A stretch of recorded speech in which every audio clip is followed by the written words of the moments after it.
गांधी दर्शन में मशीनीकरण और यंत्रीकरण पर गांधी के विचारों का अध्ययन करने के उपरांत अब हम औद्योगिकरण की नीति के बारे में गांधी के विचारों का अध्ययन करेंगे।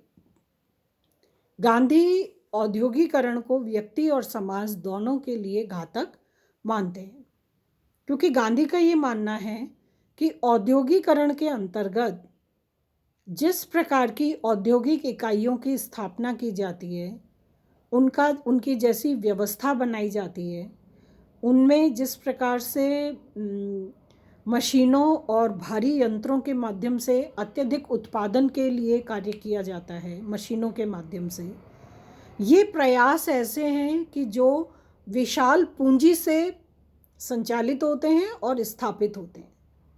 गांधी का ये मानना है कि ये जो विशाल पूंजी है ये पूरी तरह से निजी नियंत्रण में चली जाती है और जो अंततः सार्वजनिक हित की पूर्ति का साधन कभी भी नहीं बन सकती।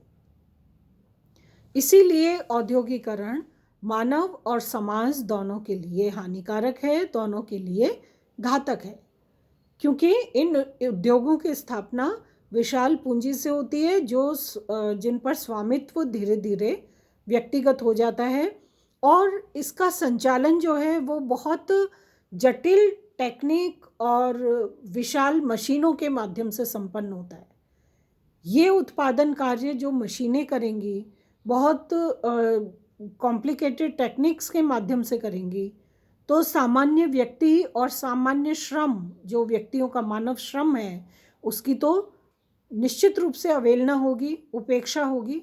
इसलिए गांधी औद्योगिकरण की नीति और औद्योगिकरण के जो की प्रक्रिया और प्रयास हैं उनको स्वीकार नहीं करते। उनका ये मानना है कि ये औद्योगिक इकाइयाँ जो स्थापित की जाती हैं कंपनीज और फैक्ट्रीज़ के रूप में, ये उद्योग विशाल उत्पादन करने में समर्थ होते हैं। बहुत अधिक मात्रा में उत्पादन की क्रिया और उत्पादन करने में ये इकाइयाँ समर्थ होती हैं, क्योंकि ये मशीनों के माध्यम से कार्य करती हैं। दिन रात का या सर्दी गर्मी का इन पर कोई असर विशेष रूप से नहीं पड़ता। मानव श्रम पूरी तरह से उपेक्षित होता है। इसलिए गांधी ये मानते हैं कि इनका संचालन, इन यूनिट्स का, इकाइयों का संचालन, क्योंकि बड़ी मशीनों के द्वारा, जटिल प्रक्रिया के द्वारा और सिर्फ व्यक्तिगत लाभ को ध्यान में रखकर इन इकाइयों के द्वारा उत्पादन कार्य किया जाता है। सार्वजनिक हित की और मानव श्रम की इसमें पूरी तरह से उपेक्षा होती है। इसलिए गांधी औद्योगिकरण की नीति को और औद्योगिकरण की प्रक्रिया को स्वीकार नहीं करते, क्योंकि गांधी ने जिन कारणों से यंत्रीकरण और मशीनीकरण का विरोध किया, वे कारण औद्योगिकरण की नीति के विरोध पर भी उसी तरह से लागू होते हैं। गांधी ये मानते हैं कि जो उद्योग हैं, इन उद्योगों में मानव श्रम का स्थान तो यंत्र और मशीनें ले लेती हैं और सार्वजनिक हित का स्थान निजी हित या व्यक्तिगत हित ले लेते हैं। और साथ ही साथ इसमें इस निजी हित से लाभ, उद्योगों से लाभ कमाने की प्रवृत्ति पूंजीपति की या उस उद्योगपति की इस हद तक बढ़ जाती है कि वो बिल्कुल अमर्यादित, अनियंत्रित रूप में मशीनों का प्रयोग करके अपने व्यक्तिगत लाभ की पूर्ति के लिए दिन रात मशीनों के माध्यम से कार्य करवाता है या करता है। तो ये नीति या ये प्रक्रिया जो है वो मानव श्रम के लिए नकारात्मक है, मानव श्रम की उपेक्षा करने वाला है, और इसलिए गांधी औद्योगिकरण की नीति को मानव और समाज दोनों के लिए हितकर नहीं मानते। ना तो औद्योगिकरण से सार्वजनिक हित की पूर्ति हो सकती है, ना ही औद्योगिकरण की नीति से मानव श्रम को स्थापित किया जा सकता है या मानव श्रम की प्रतिष्ठा बनाई जा सकती है। इसलिए गांधी इस औद्योगिकरण की प्रक्रिया में उद्योगों के माध्यम से जो कुछ भी उत्पादन क्रिया की जा रही है वो सिर्फ व्यक्तिगत लाभ के लिए की जा रही है और मशीनों में परस्पर इतनी प्रतिस्पर्धा और प्रतियोगिता स्थापित हो जाती है कि इसमें आवश्यकता नहीं बल्कि लाभ की पूर्ति के लिए, स्वार्थ की पूर्ति के लिए, धन प्राप्त करने के लिए उत्पादन कार्य किया जाता है। इसलिए गांधी औद्योगिकरण की नीति का पुरजोर विरोध करते हैं।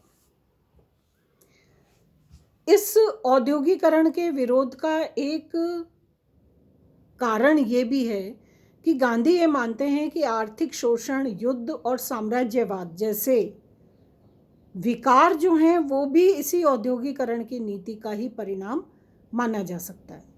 गांधी की ये मान्यता है कि जब सार्वजनिक हित को छोड़कर सिर्फ व्यक्तिगत हित को ध्यान में रखकर कार्य किया जाता है तो इस कार्य में आर्थिक और मानवीय शोषण समाहित होता है।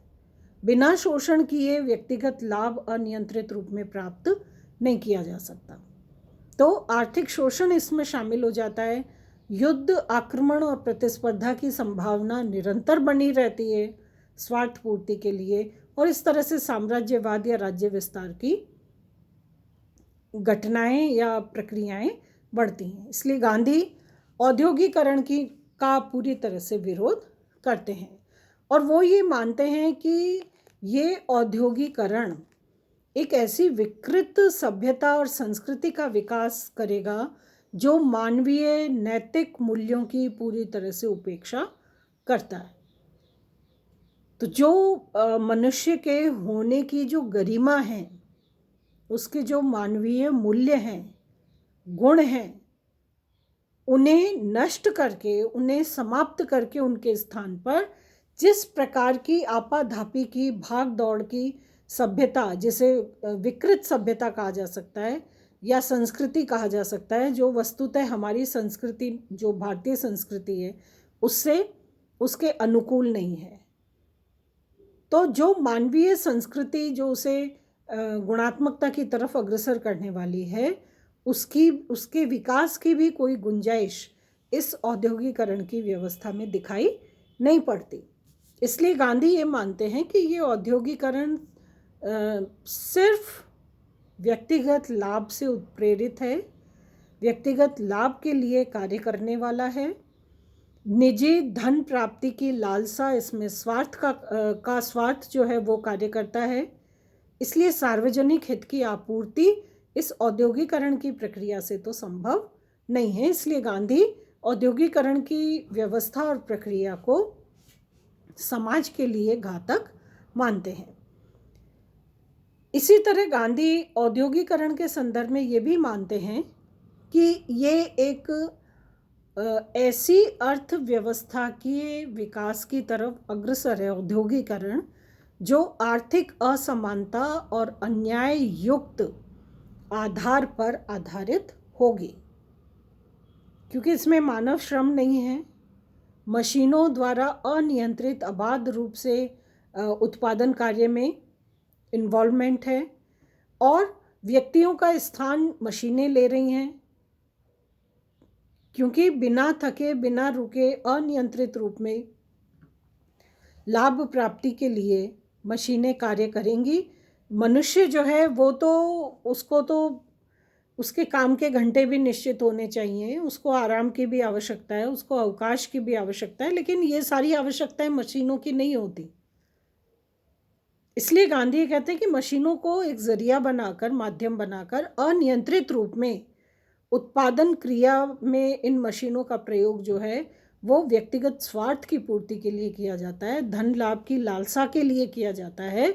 ये आर्थिक असमानता और अन्याय युक्त आधार पर आधारित अर्थव्यवस्था की ओर अग्रसर करता है। इसलिए ये हितकर नहीं है। औद्योगिकरण मानव समाज और मानव के लिए हितकर नहीं है। इसके अतिरिक्त गांधी ये मानते हैं कि जो औद्योगिकरण की व्यवस्था है, जिसमें एक विशाल पूंजी लगाई जाती है, उस पूंजी मशीनों की स्थापना करके उसमें उनके माध्यम से विशाल उत्पादन किया जाता है, इस सारी प्रक्रिया पर धनिक वर्ग का नियंत्रण होता है। जिसके पास पूंजी है, पूंजीपति वर्ग का नियंत्रण होता है। और ये पूंजीपति वर्ग धीरे धीरे राजनीति को भी नियंत्रित करने लगता है कि उनके अनुकूल कानून बनने चाहिए, उन्हें सुविधा और उनके लाभ को प्रोत्साहन देने वाली प्रक्रियाओं का समर्थन सरकार को करना चाहिए, राजनीति को करना चाहिए। तो ये व्यक्तिगत लाभ का जब एक नज़रिया डेवलप हो जाता है तो उसके बाद उसकी भी कोई सीमा नहीं है। जैसा हमने पहले गांधी के विचारों में देखा, जब वो ये मानते हैं कि इस धरा में सबकी आवश्यकताओं की पूर्ति की क्षमता है, लेकिन लालच वो एक व्यक्ति का भी पूरा करने में सक्षम नहीं है। वही स्थिति औद्योगिकरण में है। औद्योगिकरण में व्यक्तिगत लाभ प्राप्ति के लिए कोई पूर्ण विराम नहीं है, कोई सीमा नहीं है। अनियंत्रित अबाध रूप में व्यक्ति लगातार लाभ प्राप्ति की लालसा इन मशीनों और यंत्रों के माध्यम से अपनी औद्योगिक इकाई के द्वारा पूरी करना चाहता है। इसलिए गांधी ये मानते हैं कि धीरे धीरे धनिक वर्ग का नियंत्रण राजनीति पर भी हो जाता है औद्योगिकरण के कारण, और ये राजनीति लोक नीति से अपने आप को दूर करती रहती है। जब औद्योगिकरण की प्रक्रिया में राजनीति पर धनिक वर्ग का नियंत्रण हो जाता है या धनिक वर्ग उसको अपनी इच्छा से चलाने लगता है राजनीति को, तो फिर राजनीति लोक नीति नहीं रहती, यानी लोक कल्याण की पूर्ति का माध्यम फिर ऐसी राजनीति से नहीं हो सकता।